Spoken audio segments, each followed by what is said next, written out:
Shalom,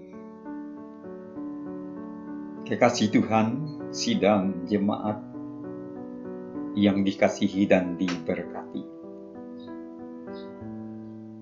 Selamat menyongsong masa raya Prapaskah dan Paskah di tengah situasi dan kondisi di mana kita mengikuti anjuran pemerintah, anjuran Gereja Bethel Indonesia beribadah dari rumah. Dalam menyongsong masa raya Paskah ini, tema kita pagi ini adalah memaknai 7 pencurahan. Memaknai 7 pencurahan darah Yesus. Darah adalah nyawa. Darah adalah kehidupan. Darah domba Paskah yang membebaskan Israel dari perbudakan di tanah Mesir selama 430 tahun. Dan ketika diakhiri dengan tulah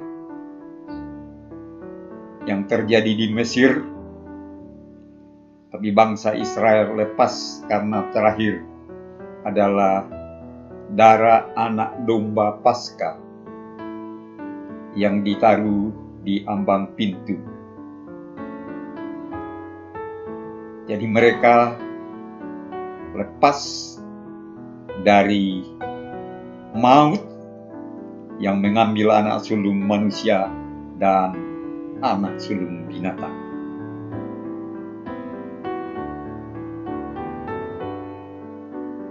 Gambaran itu yang kita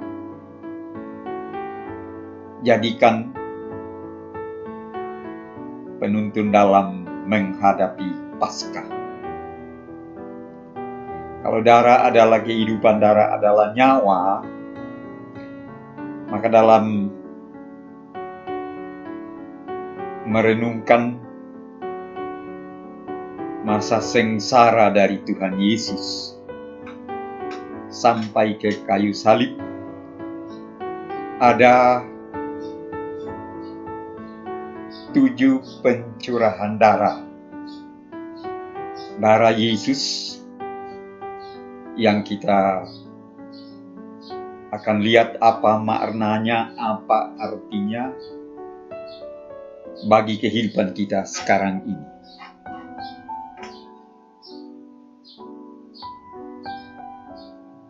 Yang pertama, kita baca di dalam Injil Lukas pasal yang ke-22 ayat yang ke-44. Makin bersungguh-sungguh berdoa, peluhnya menjadi seperti titik-titik darah yang bertetesan ke tanah.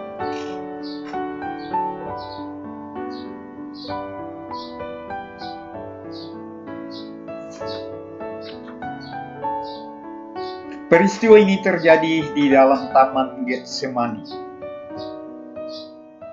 Ketika Yesus sedang berdoa menjelang penangkapan oleh tentara Romawi melalui pengkhianatan Judas Iskariot, maka dikatakan bahwa bersungguh-sungguh berdoa sampai peluhnya atau keringat itu jatuh ke tanah, menetes ke sana, bertetesan ke tanah dengan berubah menjadi darah.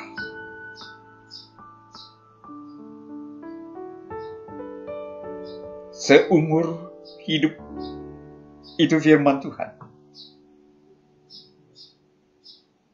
Nah, rencana Tuhan yang indah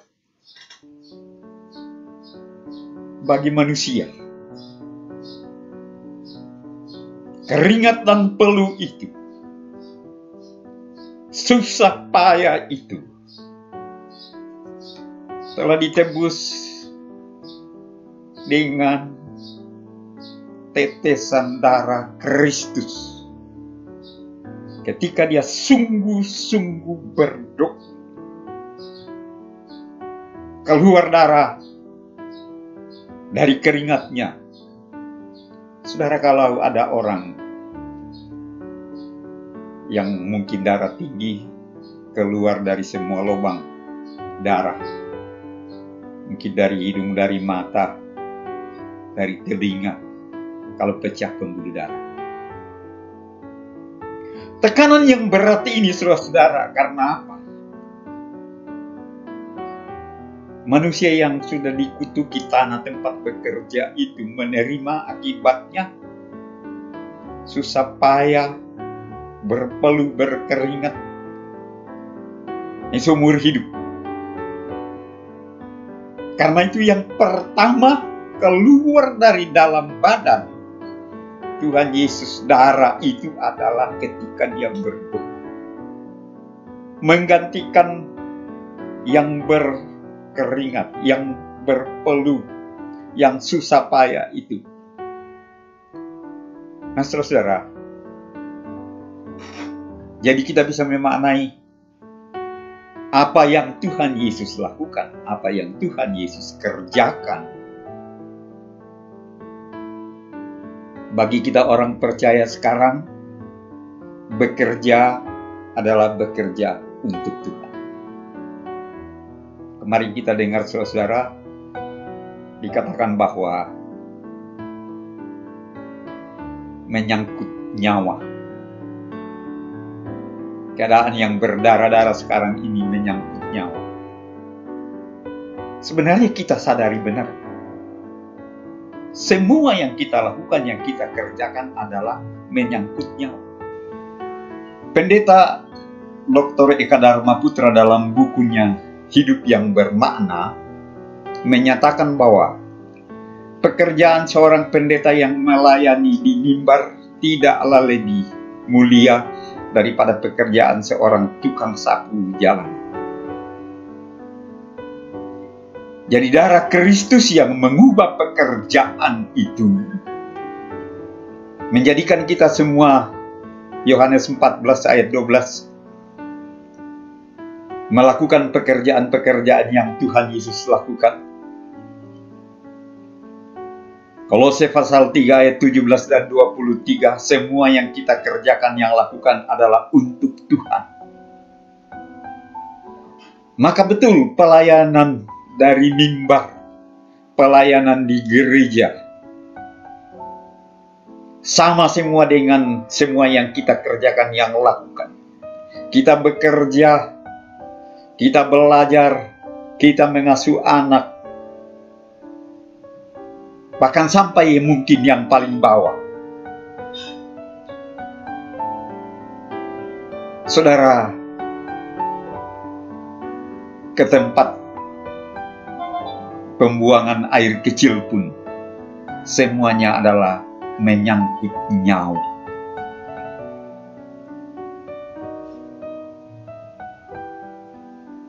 Nah, karena itu saudara-saudara,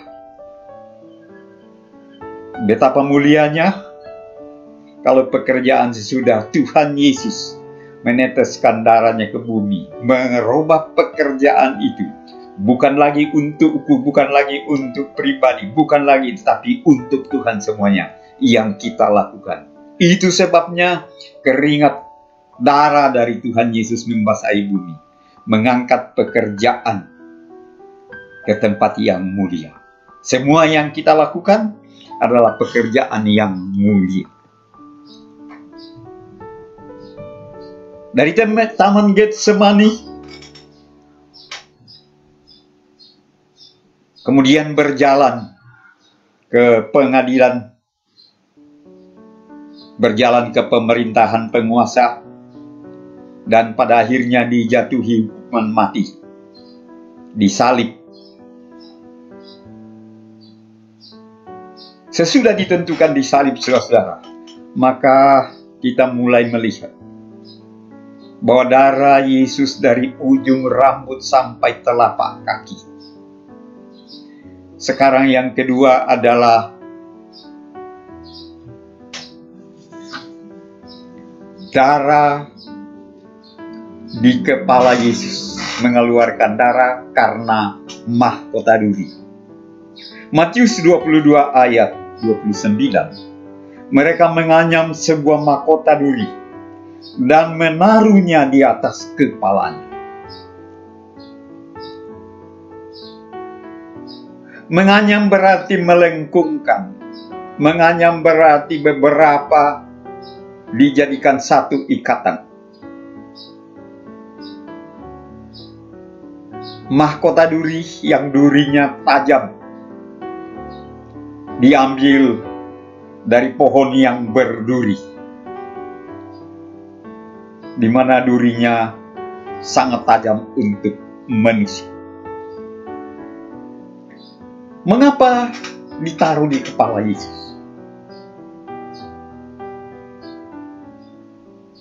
Kita ke antara Kejadian 3 ayat 17, sekarang ayat 18. Semak duri dan rumput duri akan dihasilkannya bagimu. Tanah yang berkeringat, tanah yang dengan perlu dipanen, dengan susah payah kita kerjakan, ternyata semak duri dan rumput duri akan dihasilkannya. Kalau kita napatilas di Israel, ada yang mengatakan 26 tempat, ada yang mengatakan ada 12. Dan pernah saudara dengar ada seorang wanita yang memberi sapu tangan untuk ditaruh di wajahnya, membersihkan darahnya walaupun diusir. Dan itu gambarannya ada sampai sekarang. Seluruh tubuhnya dihancurkan dan seluruh tubuh mengeluarkan darah.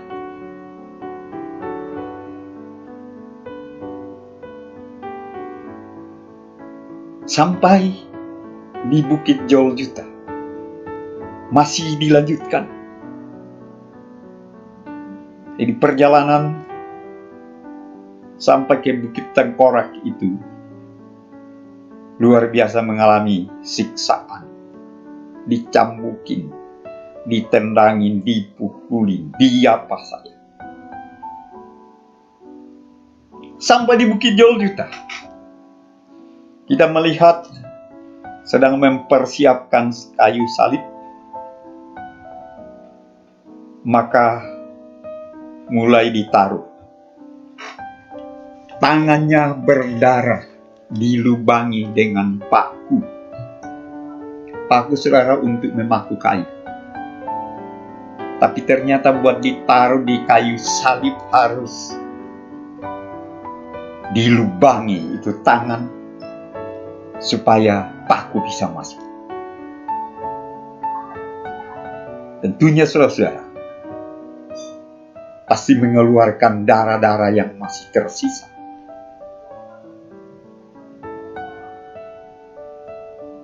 Mazmur 22 ayat 17. Sebab anjing-anjing mengerumuni aku, gerombolan penjahat mengepung aku, mereka menusuk tangan dan kakiku. Anjing-anjing, gerombolan-gerombolan itu jauh hari di Mazmur sudah disampaikan, akan menusuk tangan dan kaki. Kaki dilubangi dengan paku, kaki ditusuk dengan paku, tangan dilubangi dengan paku. Lukas 24 ayat 39, lihatlah tanganku dan kakiku, rabalah dan lihatlah. Yohanes 20 ayat 27, taruhlah jarimu di sini dan lihatlah tanganku. Ulurkanlah tanganmu dan cucukkanlah ke dalam lambungku. Itu juga nanti ke yang ke-7, lambung. Jadi di sini ada tangan dan kaki yang dipaku bersamaan. Saudara lihat urutannya dari Taman Getsemani. Dipakai mahkota duri, dipukulin, ditinju. Sekarang kaki dan tangan. Kaki dan tangan. Kaki adalah lambang perjalanan kita, tangan adalah lambang pekerjaan kita. Nah, kalau itu sudah dipaku, itu sudah ditusuk.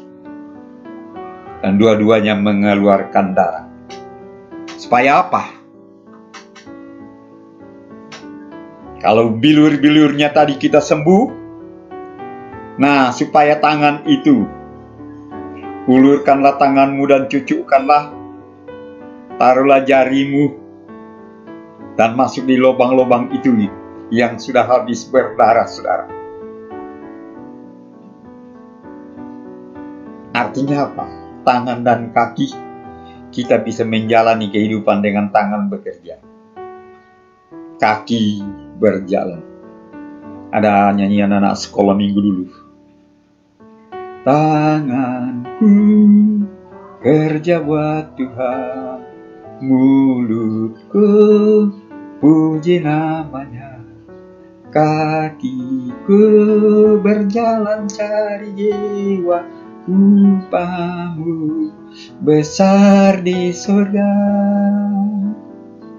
Setelah naik di kayu salib, saudara, tidak berhenti di situ.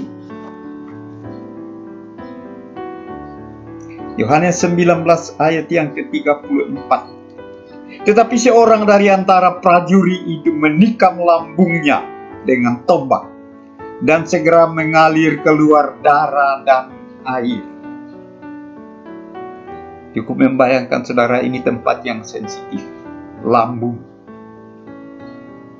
Dan coba saudara bayangkan, darah sudah mengalir dari Taman Getsemani, sepanjang jalan Via Dolorosa, jalan tanjakan yang berbatu-batu sampai di Bukit Golgota. Tangan dan kaki dipaku, ditusuk, dilobangi. Dan sekarang tergantung di atas salib.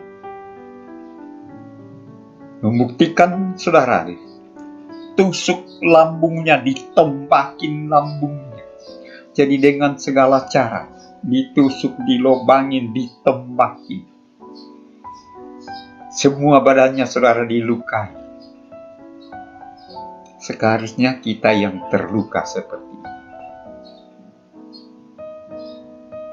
Tuhan Yesus, darahnya dicurahkan. Mati bukan dibunuh oleh prajurit-prajurit Romawi. Tapi Tuhan Yesus mencurahkan darah untuk seluruh kehidupan kita, supaya kita selamat. Karena itu benar, darah Tuhan Yesus membasahi dari ujung rambut sampai ke telapak kaki. Berapa banyak darah yang dikeluarkan, sampai terakhir lambung pun ditikam masih keluar darah dan air.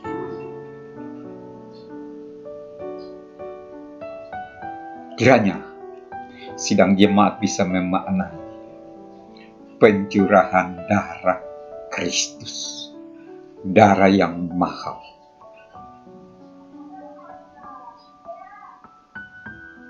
Darah yang berharga, supaya kita masuk ke kehidupan yang kekal. Selamat menyongsong Prapaskah dan masa raya Paskah di tengah situasi kondisi yang berdarah-darah. Tapi saudara percaya, darah Kristus telah mengangkat kita dalam satu kemuliaan. Selamat Paskah. Tuhan Yesus memberkati.